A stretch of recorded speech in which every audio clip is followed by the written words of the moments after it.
Here we're going to look at two three-dimensional figures, boxes and cylinders. And since we're talking about three-dimensional objects, now we're going to introduce the ideas of volume and surface area. The volume of a box is essentially how much will it hold? How much could you put inside that box? And working with rectangles, we're used to having length and a width to find the area. Well, now what we're going to do is we're going to take this into a third dimension and have a height of our box also. Imagine having one piece of paper on the ground, you can find the area, and then when you decide that you are going to stack a whole bunch of pieces of paper on top of each other, what you're going to do then is instead of just having an area, now you're also going to have a height. And that third dimension takes us to where we can calculate volume. And the volume of a box is going to be the length multiplied by the width multiplied by the height. So it's essentially how much space does that piece of paper take up? And then we're going to stack it up. So we got to include the height to see how much would fit inside. Find the volume of a box with length 7 inches, width 4 inches, and height 2 inches. It's not a very complicated calculation. Our volume is going to be the length, which is 7, multiplied by the width, which is 4, multiplied by the height, which is 2.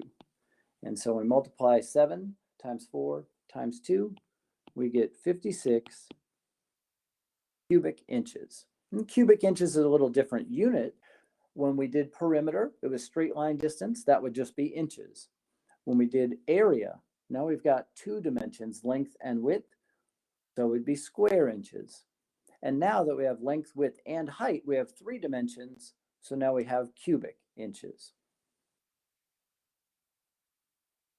Sticking with boxes, now we're going to talk about the idea of surface area. The surface area of a box is the sum of the areas of the faces. So essentially what we've got here is a box and then an unfolded picture of that box, and that's called a net. That word's not critical for you to know, but it is kind of a cool one. As we look at the surface area, what we're going to do is we're going to add up the areas of all the faces. So the sum of the areas of the faces. So as I look over here at this box, I look at the front, and it's got a length and a height. And you know, the back is going to be exactly the same. The front and the back are going to be exactly the same as each other. And then when I look at the top of this, it uses the length and the width. And the top and the bottom are going to be the same as each other. And then when I look at the right side over there, this one uses the width and the height. And the right side and the left side are going to be the same as each other. Some people like to kind of reason this out and find the front, find the top, find the side, and double those. That's a great way to go. Another way to go, if you want to, is notice the front was length times height. And the top was length times width.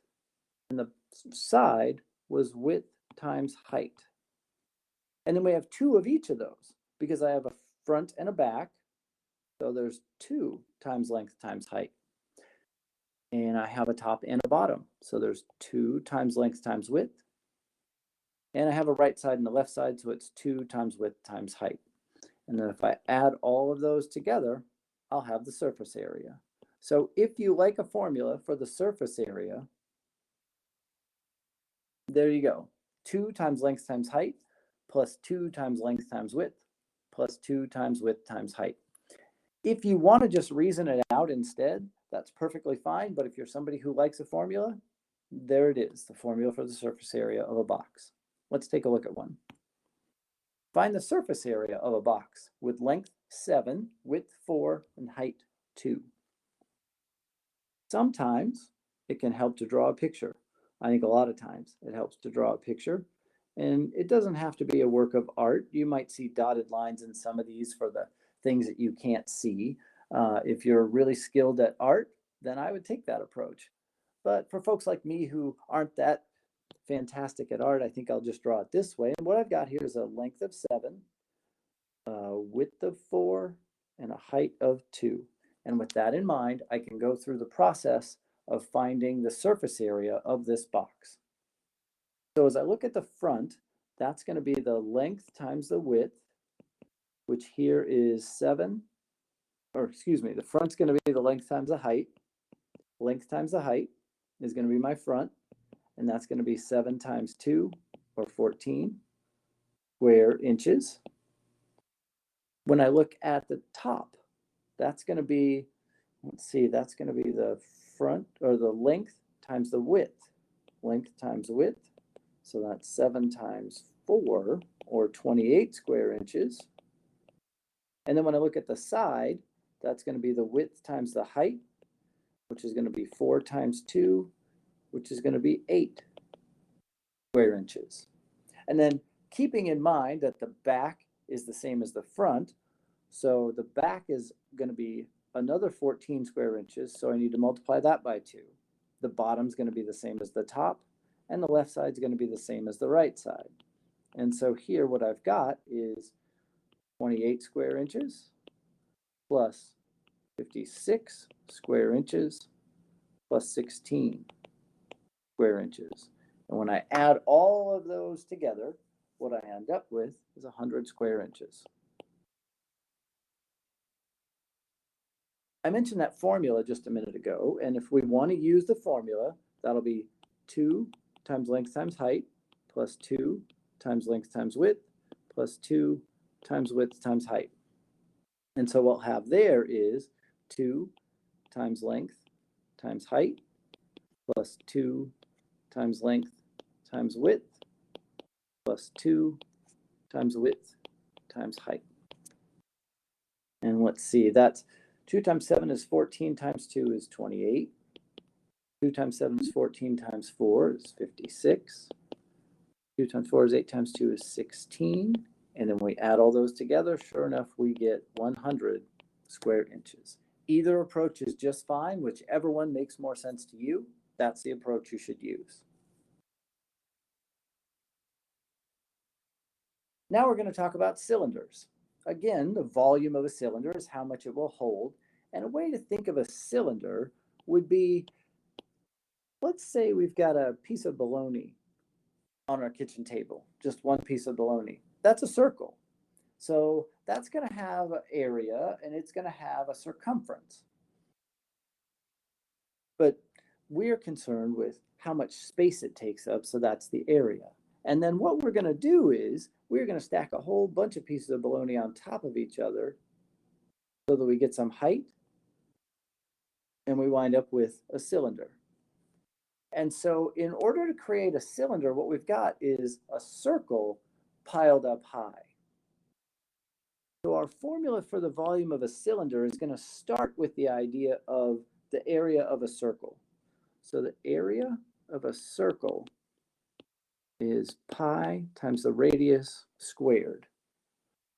And then we're going to stack this up. So it's going to have a height now when we start looking at volume. So the volume of a cylinder is going to be the area of that circle that's on the bottom multiplied by the height of the cylinder. And so that's going to be our formula for the volume of a cylinder is pi r squared times h. If we're supposed to find the volume of a cylinder with a radius 15 centimeters and a height of 40 centimeters, we're going to use that formula. Volume equals pi r squared times h. I'm going to use pi as 3.14 here. That's going to be something that's pretty standard for us to do just so that we all wind up with the same answer. If some people use a pi button and some people use 3.14, we could be off by a tiny bit. So we'll all use 3.14 and then we'll all wind up in the same place. So the volume of this particular cylinder will be pi times the radius squared times the height. Remembering order of operations, the first thing I need to do is my exponent. So that's 3.14 times 15 squared is 225 times 40. And now we'll just multiply all of these together, and it's a pretty big number. it's 28,260 centimeters. Because we're dealing with volume, we're working in 3 dimensions. It's centimeters cubed or cubic centimeters. So that's the volume of this cylinder, 28,260 cubic centimeters.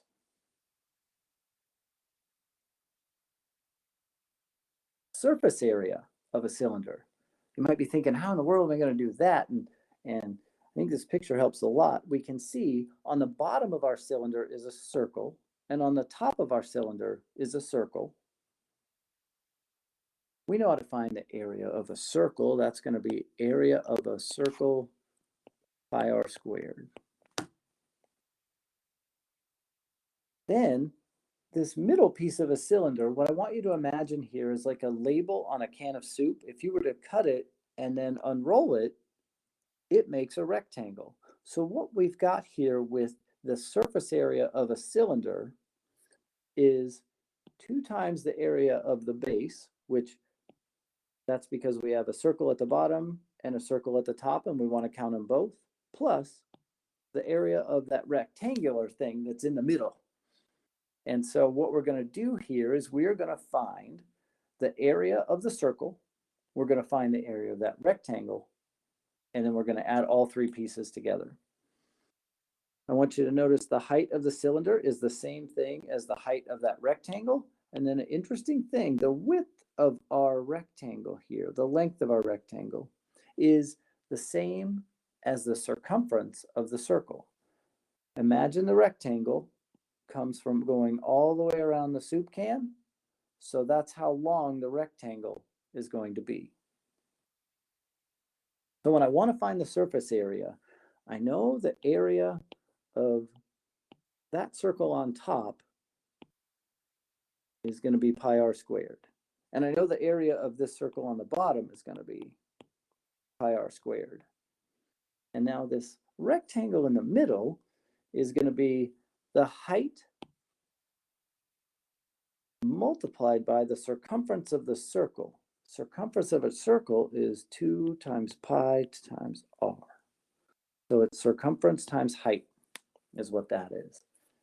And just to sort of streamline this a bit, I'm going to write that as 2 pi r times h. And that's the circumference multiplied by the height. So the area of the entire cylinder, the area, surface area of a cylinder is going to be 2 pi r squared. That's these two, plus 2 pi r h, which is this one. So we're taking those 3 components and adding them together. I've got the circle on the top is pi r squared. The circle on the bottom is pi r squared. That's where 2 pi r squared comes from. The rectangle in the middle is 2 pi r times h, and that's where this piece comes from. So the surface area of a cylinder is 2 pi r squared plus 2 pi r h. Let's take a look at one of those. Find the surface area of a cylinder with radius 15 centimeters and a height of 40 centimeters. Keeping in mind that our surface area is going to be 2 pi r squared plus 2 pi r h. We'll put the appropriate numbers in the appropriate places to find out this surface area. So let's see, I've got 2 times pi times the radius squared plus 2 times pi times the radius times the height. Now we just need to simplify this and we'll have our surface area of this cylinder. So let's see, 2 times pi times the radius squared. I've got to do the exponent first. So we'll have 2 times 3.14 times 225 plus 2 times 3.14 times 15 times 40. So multiplying everything together, 2 times 3.14 times 225 gives us 1,413. 2 times 3.14 times 15 times 40 gives us 3,768. And then adding those together, we wind up with the surface area of our cylinder being 5,181 centimeters squared, because we're dealing with area. Just what are the sum of the areas of the faces?